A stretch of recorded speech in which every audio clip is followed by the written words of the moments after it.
கடவுளை ஏமாற்றிய கஞ்சன். சிறுகதை. ஒரு ஊரில் எண்ணற்ற சொத்துக்களை தன்னகத்தே கொண்ட ஒரு பெரிய பணக்காரன் வாழ்ந்து வந்தானாம். இவ்வளவு சொத்துக்கள் வைத்திருந்தாலும் ஊருக்குள் யாரும் அந்த பணக்காரனை மதிப்பது இல்லை.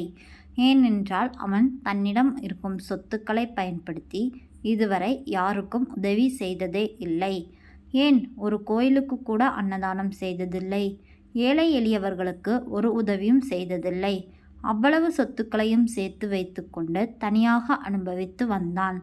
இதனால் ஊருக்குள் அனைவரும் அவனை மகா கஞ்சன் என்றே அழைத்து வந்தனர். அதற்கு ஏற்றாற்போலவே அவனும் நடந்து கொண்டான். இந்த நிலையில்தான் அந்த பணக்காரன் ஒரு நாள் பக்கத்து நாட்டிற்கு சென்று சுற்றி பார்க்க வேண்டும் என்று ஆசைப்பட்டான். அவனுக்கு கடல் பிரயாணம் என்றால் மிகவும் பிடிக்கும்.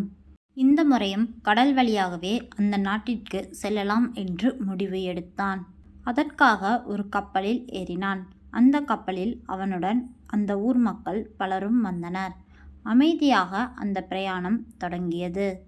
இரவு தென்றலுடன் அழகான நிலவை பார்த்து கொண்டே அந்த பணக்காரன் இரவை கழித்தான். மறுநாள் காலையில் கடலில் அலைகள் ஆவேசமாக வீசத் தொடங்கின. அனைவரும் சற்று பயம் கொள்ள ஆரம்பித்தனர். அப்பொழுது அந்த கப்பலும் ஆட்டம் காண ஆரம்பித்தது. கப்பலின் தலைவனிடம் சென்று அனைவரும் கேட்டனர், என்னாச்சு? ஏன் கடல் அலைகள் இவ்வளவு வேகமாக வீசுகிறது? அதற்கு அந்த தலைவனும், புயல் வீச தொடங்கியுள்ளது, அதனால்தான் இவ்வளவு ஆக்ரோஷமாக அலைகள் அடிக்கின்றனர் என்று கூறினார். இந்த புயலில் இருந்து நாம் விடுபடுவது என்பது சற்று கடினம்தான். நாம் உயிர் பிழைப்பது இறைவனின் கையில்தான் இருக்கின்றது என்று கூறினான்.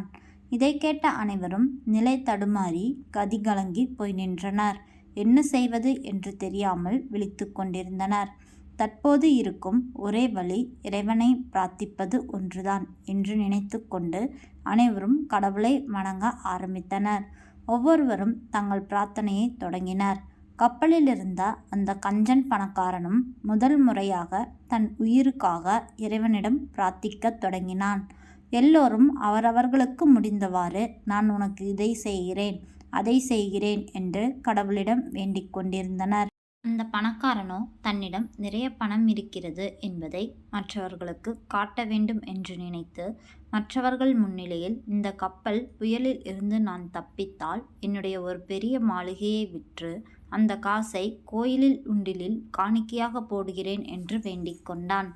இதை கேட்ட ஊர் மக்கள் அனைவரும் ஆச்சரியத்துடன் அந்த பணக்காரனை பார்த்தனர். ஏதோ இறைவனே அவனை மாற்றியுள்ளார் என்று நினைத்தனர். இந்த புயல் வந்ததே இவனுடைய கஞ்சத்தனத்தை போக்குவதற்காகத்தான் என்று அனைவரும் நினைத்து கொண்டிருந்தனர். எல்லோரும் வேண்டியது போலவே புயலும் நின்றது. கப்பல் புயலிலிருந்து சேதம் ஏதுமின்றி தப்பித்தது. கப்பலில் இருந்த மக்கள் யாருக்கும் எதுவும் நேரவில்லை. இந்த நிமிடம் கஞ்சன் மனதில், அதாவது அந்த பணக்காரனின் மனதில் குடிகொண்டிருந்த நிம்மதியும் சேர்ந்தே போனது. ஏனென்றால் இந்த புயல் நின்று அவனுக்கு எதுவும் நேரவில்லை என்றால் அவன் தன்னுடைய பெரிய மாளிகையை விற்று அதை கோவிலுக்கு கொடுப்பதாக வேண்டியதுதான். தற்போது அந்த கப்பலில் இருந்த ஆயிரக்கணக்கான மக்களும் அவனுடைய வேண்டுதலுக்கு சாட்சியாளர்கள்.